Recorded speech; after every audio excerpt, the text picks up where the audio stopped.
Muito bem, na entrevista de hoje nós vamos abordar um tema super importante, que são as eleições municipais aqui no Oeste Paulista.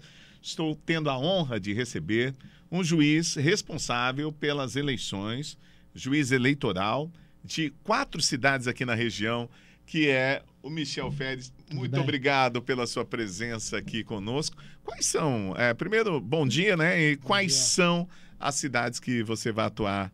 Já está atuando, mas mais precisamente no domingo também. Obrigado ao programa pela oportunidade dessa comunicação com a população. Então, eu estou respondendo pelas eleições de Alfredo Marcondes, Álvares Machado, Anhumas e Santos Expedito. Então, nesse ano, nas eleições municipais, eu sou responsável por administrar o bom andamento desse processo todo. Bom, a gente tem visto nos últimos tempos muita polarização, muita guerra por narrativas, enfim, uma série de situações.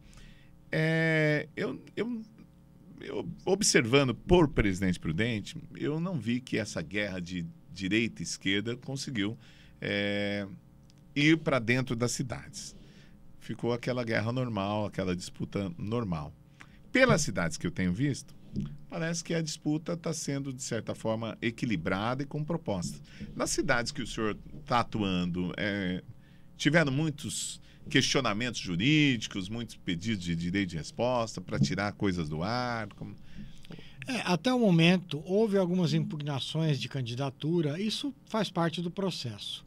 Eu não vejo essa polarização que acabou vindo de cima para baixo, já de algum tempo, que está acontecendo no nosso país, é algo notório, mas eu não vejo ainda tão intenso em sede municipal. Talvez porque no município as pessoas são mais próximas, é tudo, de uma certa forma, há um lado pessoal, e talvez isso acabe segurando um pouco o ímpeto, a animosidade. Ela existe, em algum nível ela existe, claro.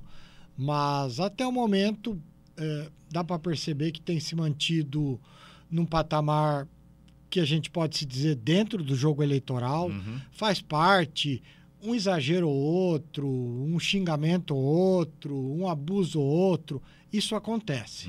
Não deveria, mas acontece. Mas é para isso que existe o Ministério Público Eleitoral, Justiça Eleitoral, justamente... Todo segmento da vida acontece, sim, claro, os exageros. E nós estamos aí para prevenir, para coibir os excessos.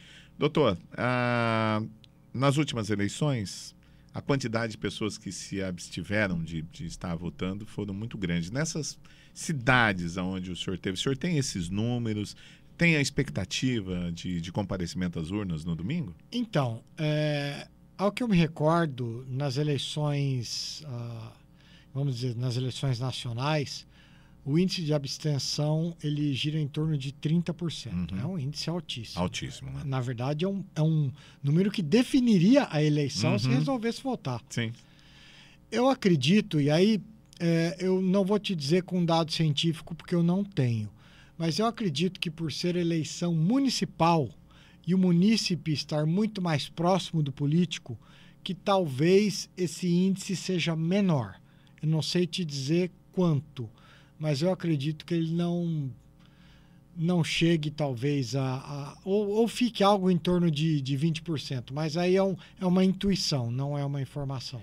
Nos últimos tempos, desde 2018, 2019, teve um ataque muito grande em relação às urnas eletrônicas, né? Principalmente para as campanhas nacionais. Mas são as mesmas urnas que são usadas, né, na campanha agora. Qual que é o trabalho que vocês têm feito de conscientização das pessoas e um esclarecimento sobre a seguridade, né, da segurança da urna? Então, olha, inclusive essa semana houve uma cerimônia que foi acompanhada pela imprensa, uma cerimônia pública que a gente chama uma cerimônia de lacração e teste das urnas. Pessoa que comparecer, qualquer fiscal de partido, qualquer pessoa da imprensa, pode escolher a urna que está lá para que ela seja testada na frente de todo mundo. Primeiro ponto, a urna não fica online. Ela está sempre offline. É igual um aparelho que está fora da tomada. Tá?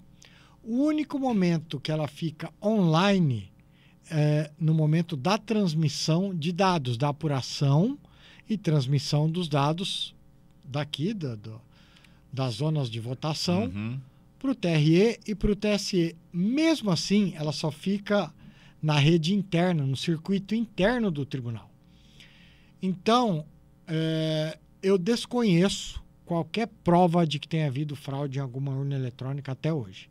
Eu já ouvi, claro, como todos nós ouvimos, os questionamentos. Mas eu nunca vi nenhuma prova, nenhum indício de prova, além das teorias que foram colocadas, de que a urna não ofereça segurança. Como eu disse, essa cerimônia é feito um teste, é colocado uma mídia, é feito um teste nessa mídia, depois essa mídia é retirada, é descartada, é colocada uma nova mídia nessa urna que foi testada e é colocado um lacre com a assinatura do juiz eleitoral. Então, essa mídia não vai ser trocada. No dia da eleição, na abertura da eleição, essa urna é ligada e é emitido um boletim de urna chamado zerésima. Esse boletim é escrito, ele é impresso. Ele sai com o nome dos candidatos que constam daquela sessão eleitoral e o número 0 na frente, mostrando que eles têm 0 de voto. Então, quando que poderia eventualmente ter uma, vamos dizer assim, para quem acredita, na conspiração, alguma fraude, né? Uma teoria. Durante a votação ou durante a apuração. Durante a votação, ela está offline. Ela não está online. Ninguém consegue acessar uma urna pela internet. E durante a apuração, ela só fica no circuito interno do tribunal. Então, assim, sabe... e com acesso de todos os partidos. Não, né? tudo feito às claras. Eu vejo assim, nosso país tem inúmeros problemas. Mas a eleição, a forma que é feita, a apuração, eu acredito que a gente dá um exemplo para o mundo. Aí vai também uma opinião pessoal. Eu vejo uma grande dificuldade de países de primeiro mundo lidar e aceitar a urna eletrônica, talvez porque ela não vem de um país de primeiro mundo. Ela está vindo do Brasil, que a gente sabe que no cenário internacional talvez não tenha a mesma relevância que eles demonstram, o que eles entendem que tem. Se isso viesse de um país da comunidade deles, talvez a forma de ver seria diferente. Mas comparando a nossa apuração, por exemplo, com a apuração da eleição americana, não tem padrão de comparação. Não tem padrão. Aliás, aqui vai uma crítica à eleição americana. O lance de votar pelo correio é um negócio... Não, veja, isso aí... inadmissível, né? Houve notícias... E houve fraude, né? Inclusive, houve notícias de caminhões que foram encontrados com balotes, com votos impressos dele. E outra, o cidadão pode votar lá, acho que por 10 ou 14 dias. Então, ficou um negócio... Eu não sei se as pessoas sabem, nessa última eleição lá, não foi exigida identidade do eleitor. Como é que você chega num lugar para votar sem identidade? Alguns estados não exigiam a identidade. Então, de novo, com todos os problemas que a gente tem, a gente sabe que o país ainda tem muito o que maturar em várias ordens e vários patamares.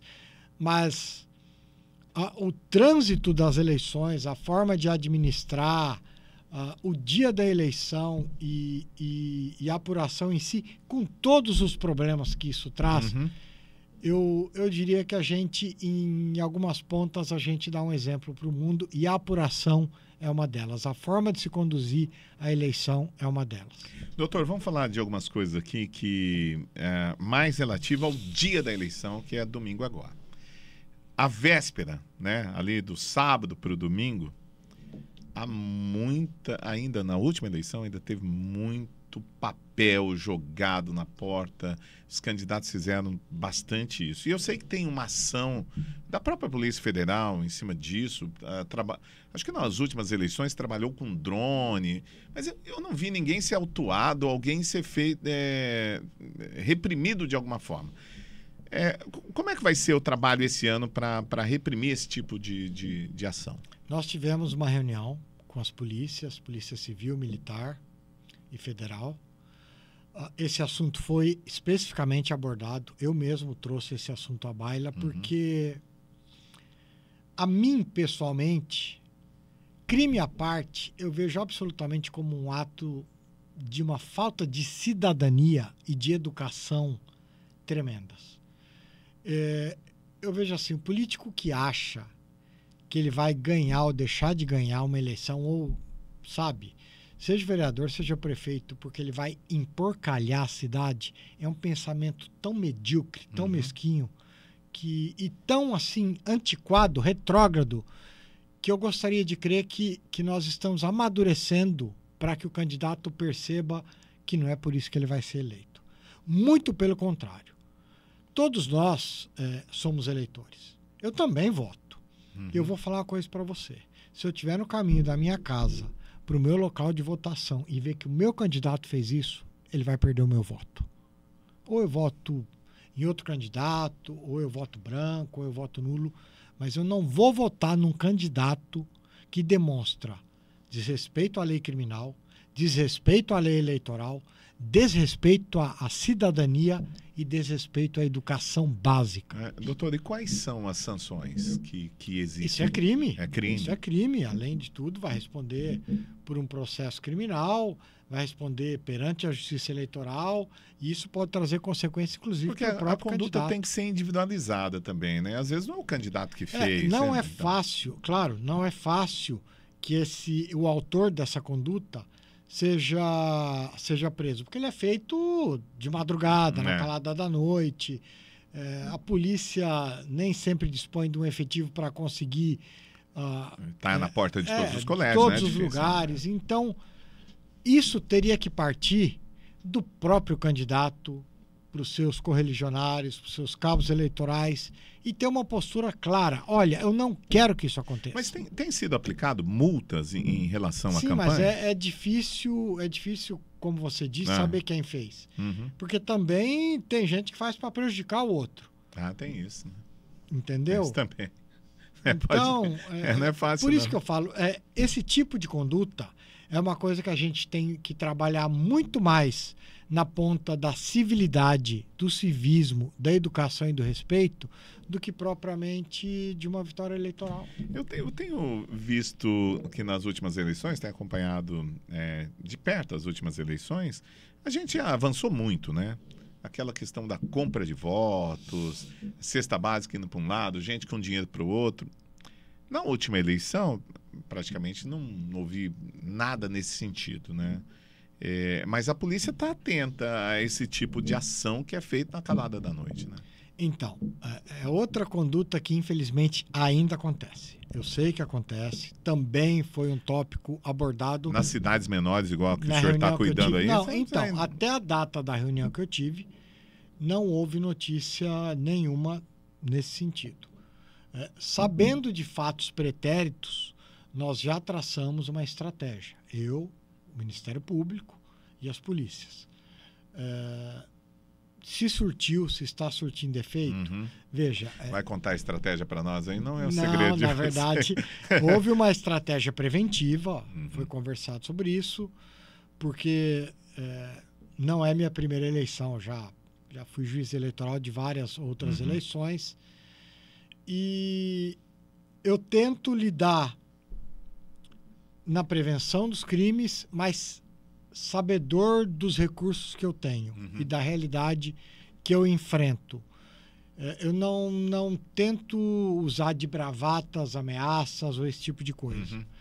Então, infelizmente, o poder público é limitado por uma questão de falta de recursos humanos, recursos materiais, tempo, tudo isso. Veja, é o que eu falo, nós somos um país que ainda está maturando muita coisa na área da prestação de serviços, inclusive da prestação de serviços públicos. Mas se alguém ver, por exemplo, uma atitude criminosa, tem que denunciar. A polícia. Como é que faz? É 190 mesmo? 190, pode 190? Denunciar diretamente a Polícia Civil. Não tem nada, a Polícia Militar. Ou até mesmo a Polícia Civil. Isso pode ser denunciado imediatamente. Doutor, no dia da eleição, a eleição começa às 8 da manhã e vai até às 5 horas da tarde, né? O senhor vai estar onde? Eu vou passar pelo cartório eleitoral e, eventualmente, vou passar pelas 4 cidades. Pelas 4 cidades. E esse trabalho no dia, qual é o trabalho do senhor especificamente? Então, na verdade, eu fico meio no aguardo de algum problema. Fica de plantão. Pontual, claro. Uhum. E se for tudo mais tranquilo, eu fico mais no cartório do que eventualmente nas cidades, acompanhando à distância. Cada sessão de votação vai ter um representante da Justiça Eleitoral. E esse representante é os meus olhos. Uhum. Qualquer problema vai ser pontualmente resolvido, enfim, vai ser adotada a solução que a lei prevê para o caso. E a equipe também já está toda treinada, está todo mundo sabendo o que tem que ser feito. Agora é só aguardar o dia e tentar fazer com que a coisa transcorra da melhor maneira possível. Muito bem, conversando aqui com o doutor juiz, que é juiz das cidades aqui, juiz eleitoral da cidade de Álvares Machado, Alfredo Marcondes, Santo Expedito e Anhumas. Anhumas tem um histórico lá de disputas eleitorais acirradas. A gente sabe. Eu conheço um pouco dali. As outras cidades eu sei que é um pouco mais tranquila. Doutor, muito obrigado pela sua presença aqui conosco.